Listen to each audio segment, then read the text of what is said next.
Hello, it's Editing Jake here. I don't have a cold open today because I've decided instead we're going to have an Easter egg hunt. I'm going to hide Easter eggs throughout this video and I want you to comment below how many you find.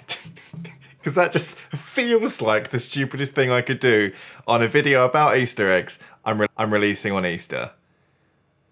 See you soon. Hello, my name's Jturn, you can call me Jake, everybody does, and today we're going to be talking Easter eggs. And no, not the chocolate Easter eggs like Jason talked to you about. That's just because I'm so funny, so I had to do something for April Fools. And I thought that was funny. Sorry if the lighting is weird today, I'm actually just opening the blind and letting natural light do it for today, because why not? You're actually sat on a windowsill. And last summer when I was doing vlogs and stuff, I just used to use the natural light, so we'll see how that goes. If the cloud's clear and the lighting suddenly changes, it's not my fault.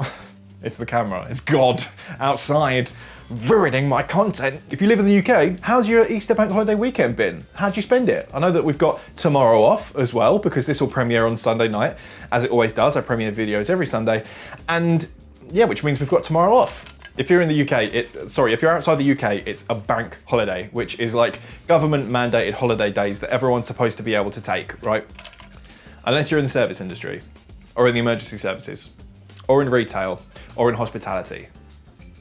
Everyone who works in an office gets a day off. So because it's Easter weekend, I thought that it would be fun to talk about queer Easter eggs in games. But you already knew that, because it'll be in the title, otherwise why would you be here? So this is gonna be quite a run-of-the-mill, not necessarily analytical, kind of, here they are, let's chat about them kind of video. I'm afraid it doesn't really, I don't think it counts as an essay. It's probably more like a classic listicle, right? Video listicle, vestibule. I'm not giving that one any more thought. Now, I am afraid, I'm gonna disclaim this video by saying that this list does skew gay, okay? Like, there's representations from across the queer spectrum, but the list skews gay. In fact, a lot of Easter eggs seem to kind of skew gay. Well, I'm not an expert, so I can't give you a solid reason for why that is. My anecdotal suspicion is because representation in a lot of video games historically has been for the male observer, and certainly not for the reason of representation, okay? Like, I'm sure no one's gonna believe that games like Playboy The Mansion included girl-on-girl kisses because they wanted lesbians to feel represented. But one thing that is very common is gay Easter eggs and Easter eggs that are essentially gay jokes, right? If you have favorite queer Easter eggs that you'd like to share in the comments, then please do. And if you're watching this now and you're not just a gay man, right, which as we all know is the white toast of the queer community, then please do head down to the comments to see what people have shared and what people are talking about, okay? And maybe this list will look very different in, 5 months' time, a year's time. But luckily now, a lot of representation doesn't have to hide in Easter eggs anymore, okay? Historically, Easter eggs are, secret discoverables or things hidden in the game that couldn't necessarily be put in with the publisher's permission, like one that I'll give you an example of shortly. So I find the thought quite interesting that the idea of these kind of risque Easter eggs are gonna vanish from existence, because these kind of things will just be in games, right? But I just wanted to say that before we dive into this video so that you understand the energy of what I'm trying to present here, and I'm by no means trying to erase anyone or prioritize anything, but I'll also have lots of resources down below for you to read through if you wanted to do your own research. So before we get started with our first Easter egg, let's give it the YouTube guff. I'm a small channel and any interaction you can give me is really, really helpful for helping me to grow. YouTube really loves when you give the double whammy of a like and comment, because it really lets them know that you love this content.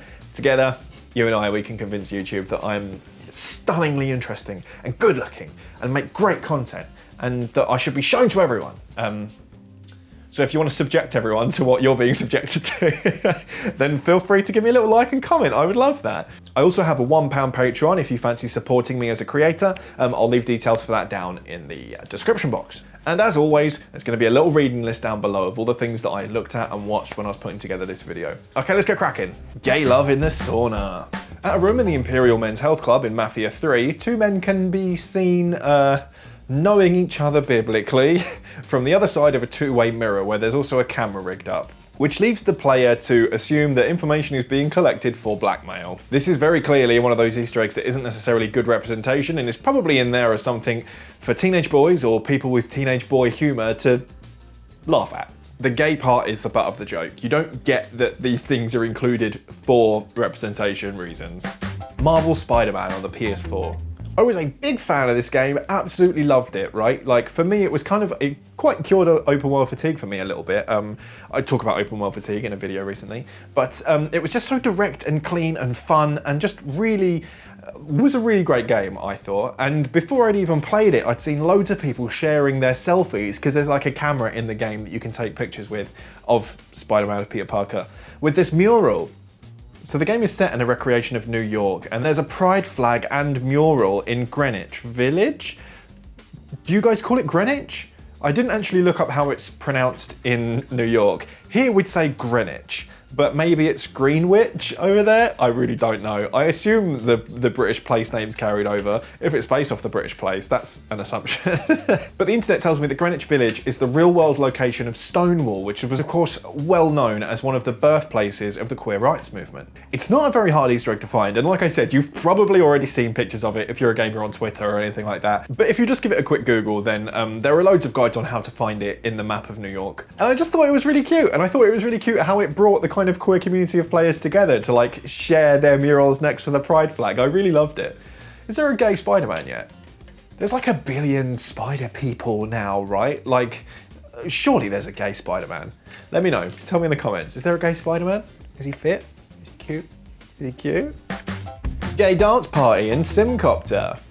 Now I love this one because like, it's kind of cute and also like a bit of gay gaming history, right? The information about this I've taken from the LGBTQ Game Archive. But basically, a programmer at Maxis on a game called Simcopter, partly as a response to company working conditions and partly as a prank, inserted code into the game that caused Simcopter cities to be populated by a bunch of men wearing swim trunks, holding hands, and actually kissing on specific dates of the year, which included his birthday, his boyfriend's birthday, and Friday the 13th.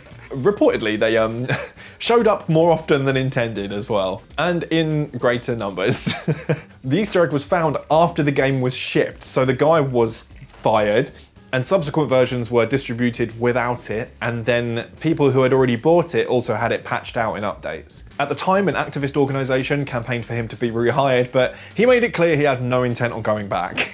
Like, there's a little bit of history to this one as well, how the guy was apparently co-founder of like a prank company, and there's a chance that it was a sponsored prank to include this in the game, but I don't know too much about that. From what I do know, it just sounds really cute, right? To like sneak gayness into the game and to make all of these gay guys turn up on your boyfriend's birthday in the game. Like to me, it seems like a cute part of gay game development history.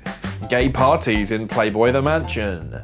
So apparently in Playboy the Mansion, gay parties were added, but not specifically mentioned and just as part of an expansion pack. There were no animations programmed into the game to happen between people of the same sex, only between people of opposite sexes. According to the LGBTQ+ Game Archive, there's actually no evidence of anyone making use of this like hidden option to have a gay party, right? But it has been mentioned by the developer and talked about by the developer, right? It was intentional that you could create a party in the Playboy Mansion that had only men in their underwear. And those men are still able to dance facing each other on the dance floor. They just can't interact in the same way that opposite genders can. Or, you know, 2 female Playboy bunnies can. Because obviously. Hugging Elite in Halo Combat Evolved. So this is another one that kind of seems to be a gay punchline, right? But I just think it's funny. I don't think it's offensive. I kind of just found this one quite funny. I don't think it's necessarily ill-natured, right? In a non-canonical cutscene that's only available when you beat the More on Legendary, which if you don't speak Teenage Boy, that's just beat the game on the hardest difficulty. You get, I don't know, rewarded, I guess, with a non-canonical cutscene containing the following.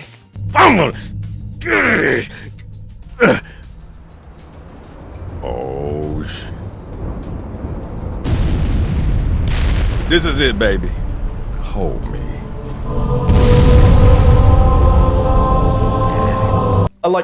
A cheeky butt squeeze just before your inevitable doom, to me, kind of just seems funny. It seems harmless, right? Like, I love it in kind of like a stupid, trashy way where it's just, I don't know, it is what it is.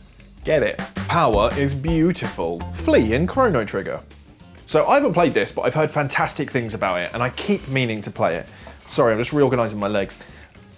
I've heard fantastic things about Chrono Trigger. I hear its gameplay has aged well, it's still fun today, and I really keep meaning to try it. And in Chrono Trigger, there is a boss enemy who is a magician called Flea. Now, Flea goes by he, him pronouns, but actually presents as a female character, which is evident in the official art of the character having bobbies, and this stealable item called Flea's bustier, or Flea's vest in certain localizations, I think.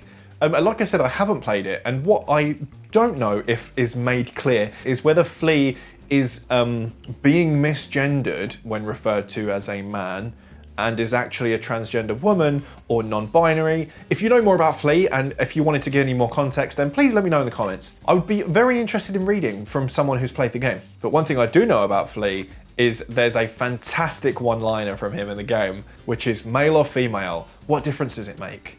Power is beautiful, and I've got the power. Boom. Tony's letter in Earthbound/Mother 2. Earthbound is a lovely little old RPG game with cutesy graphics that is home to a character called Tony. Look at him, look at his cute little hat, his cute little bow tie. But sadly, Tony is tragic. He is in unrequited love with a player character called Jeff, which is evidenced in a cute little letter that you get to read at the end of the game. Dear Jeff, everything's going really great here. I wish I could have gone with you on your adventure, even just part of the way, but instead I'm sitting here waiting for you in Winters. I want to see you again as soon as possible. I can't wait to see your cheerful face. I bet your glasses are dirty. If you come back, I'll clean them for you. Like I said, I'm waiting for you. Yours truly, Tony. P.S. Don't show this letter to anyone. Series creators have actually confirmed that Tony was meant to be a young gay character, saying, well, for example, there's a gay person in Mother 2, a really passionate friend who lives in an England-like place. I designed him to be a gay child. In a normal, real-life society, there are gay children, and I have many gay friends as well. So I thought it would be nice to add one into the game too. Kissing the boys in Bully. Bully was a weird game, right? Because the very matter of fact that you could bully people in it and it was something you were supposed to engage in was very controversial when it came out. I remember there being a lot of opinions about this game. It's basically Grand Theft Auto in a boarding school, and instead of like killing people, you bully them. I played the game as a teenage boy, and I actually found it to be quite fun.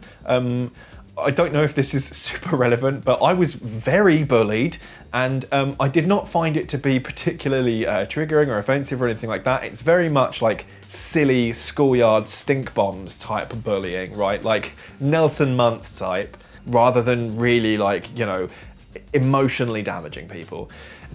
Anyway, you can kiss boys in it. In every like clique in the school, there are, I think, 2 girls that you can kiss, and doing so gives you a health bonus. But although it's never formally introduced to you, it's something you can just discover for yourself, there is actually also a boy in each clique that you can kiss for a health bonus too. Like I said, I've played the game myself, so when I was playing the game, I did also kiss the boys. And I remember playing this game, right, as a little, like, God, I don't know, 12-year-old, 13-year-old, and kissing the jock boy and thinking to myself, like, oh God, something's happening here, and it's a door that I'm not ready to open yet. Let's slam that closed and let's go kiss one of the girls again. And also, a later remake of the game on the Xbox 360 actually added a achievement for this called Over the Rainbow, where you had to get kissed from gents 20 times. Sorry guys, but if you want to get 100% on this, you have to be gay. Completionism? Gay. Completing it, mate? It's gay. Rockstar said, you want to complete games? You better be gay. Gaze in the Deep, BioShock Infinite, Burial at Sea. In the very beginning of the DLC Burial at Sea, which was made for BioShock Infinite, there is a gay couple. They're not working particularly hard, it's just there are gays there, and it's a blink and you'll miss it. You might not even go over to that window. It's certainly not essential for the story, but I just thought they looked cute. I liked it. I liked that it wasn't a punchline, it wasn't a joke, it wasn't a moment, it wasn't a secret, it was just there. I remember seeing that when I played that DLC and just feeling so warmed by it. because it was so boring. Do you know what I mean? It was so ordinary. And I just really loved it. Feels like that's more common these days, right? Like just gayness existing in games, NPCs in same-sex relationships. But Burial at Sea is like 8 years ago, right? It's a long old time. And it's pretty crazy how much changes in that amount of time. And last, but certainly not least, we have the LGBTQ+ bookstore in The Last of Us 2. In The Last of Us 2, you play as Ellie, who is a lesbian character, and explore a lot of the world with her girlfriend Dina, who is bisexual.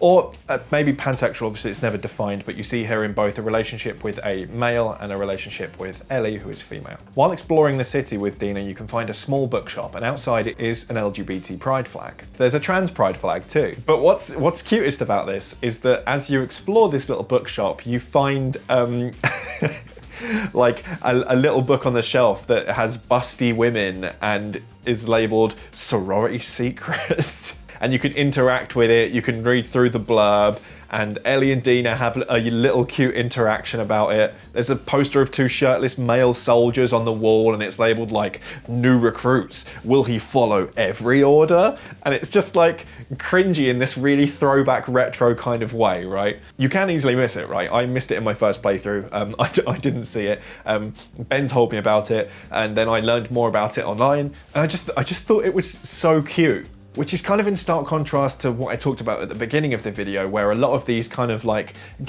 queer gay Easter eggs end up making queer people the butt of the joke, intentionally or unintentionally. Obviously, even the Easter egg in Simcopter, which was by a gay man, is very much seems to be a joke to deliberately make straight people uncomfortable, right? That's kind of how I read it. That may well have not been the intention, but to fill a game that did not want it with men in Speedos holding hands seems to be a certain kind of protest, right? But here I am in 2020 playing a game happening upon an Easter egg, which is an LGBT bookstore being explored in a meaningful way by queer characters, by great queer characters as well. It just, you know, I had to put this one last because I just thought the evolution of that whilst I was making this article just made me feel good. It made me excited for the queer future of video games. In researching this last point in particular as well, I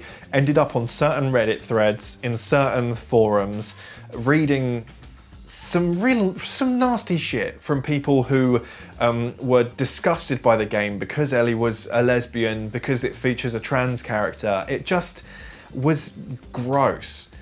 There have been homophobic attacks on developers of the game who have defended it. It's